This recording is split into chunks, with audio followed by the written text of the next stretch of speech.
আজকে এসআই রণব্রত ঘোষ সহ আমাদের পিএসএর স্টাফ এবং টিএসআর নাকা ডিউটিতে ছিল। এই সময় একটা গাড়ি আসে যার number TR07A 1834 Bolero pick up vehicle.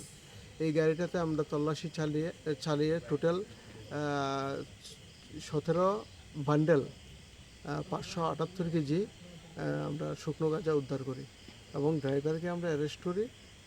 এই বিষয়ে আমরা একটা সুনির্দিষ্ট NDPS একটা মামলা আমরা নথিভুক্ত করব এবং আগামীকাল যে গাড়ির ড্রাইভার তাকে কোর্টে পুলিশ রিমান্ড চেয়ে প্রেরণ করব। কত কেজি বাজার মূল্য? বাজার মূল্য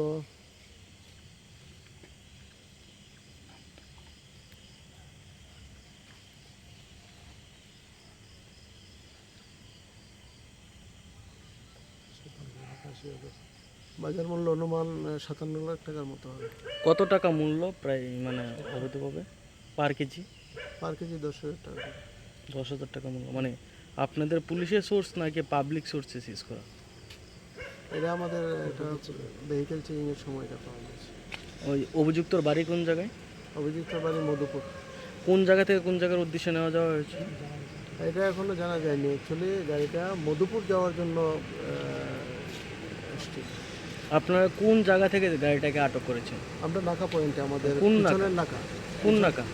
আমতলি পিএসএ নাকা পয়েন্টে আমরা আটক করি। বাইপাস নাকা? বাইপাস নাকা থেকে? আমতলি বাইপাস।